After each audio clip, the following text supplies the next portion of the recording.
Hello, I'm Steve Combs, and this is the News Guardian Report. And this is our very first podcast. I want to speak with high school seniors who are headed for college and those who might be thinking about going to college. In nursing school, one of my relatives was required to take a course in multicultural education. This was a course with a controversial curriculum that taught, among other things, that the U.S. is a racist country dominated by white male power structure people that keeps women and minorities in perpetual second-class status. Here's what the professor told her students, and I quote, "You will not question or argue with anything in the textbook or anything I say in the classroom." I got to thinking about this. Nurses are healthcare's frontline officers who carry out orders issued by doctors. They have to be well trained to accurately hear, understand, and execute these orders flawlessly. They've got to have a keen sense of what is normal and what isn't. If they see something on a patient's chart that the doctor may have missed, or get an order that doesn't sound quite right based on what they know from their training, they've got an obligation to bring this up, to ask for clarification if needed, or at least to confirm that the order is correct as issued. They have to do this without mincing words or feeling like they are showing disrespect. Somebody's life may depend on it. In his book, Outliers, The Story of Success, Malcolm Gladwell recounts the pre-flight cockpit conversation between the captain and first officer of Air Florida Flight 90 during a January 1982 snowstorm in Washington, D.C. Now, the short version of this story is that the first officer repeatedly mentioned that ice was building on the wings, hinting that a dangerous situation was getting worse and that maybe they should delay takeoff until they could have the wings de-iced again. The captain ignored these hints.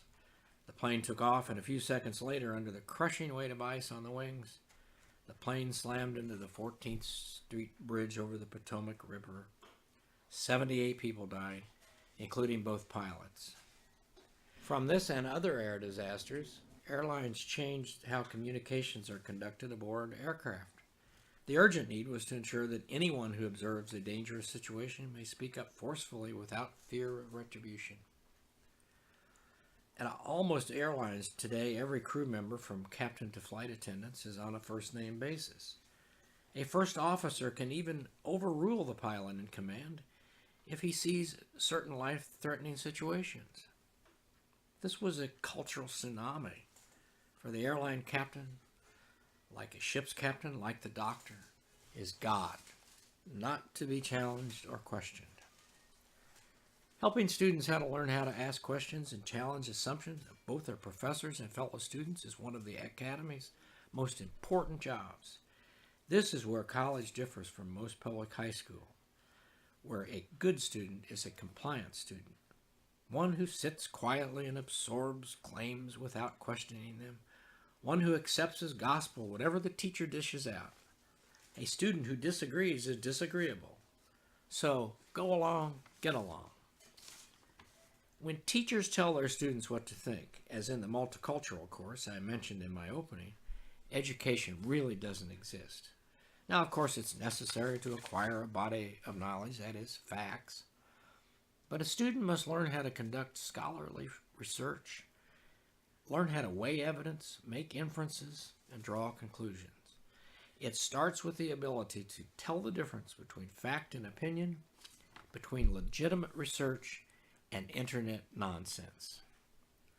If higher education is to have any real purpose, it's got to encourage students to look at ideas and issues from different angles. The idea here is to engage in civil discourse, learning how to consider new ways of thinking, even if one does not adopt them or agree with the speaker. In the classroom, a student must feel comfortable asking the professor for explanations and clarifications. A student who asks the professor to explain his knowledge basis, in other words, this is a polite way of saying, "How do you know that?" is not being disrespectful. Such an exchange should be a normal part of civil discourse and the learning of how to make an academic argument. A professor who prohibits this kind of inquiry is too thin-skinned to be leading a classroom discussion. At least that's what I think.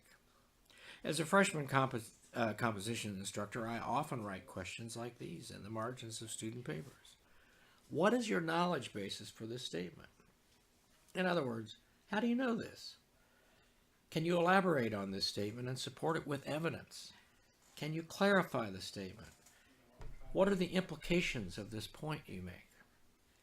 And as I ask such questions of my students, I say they've got the same right to ask them of me when I make some statement or claim in my lectures.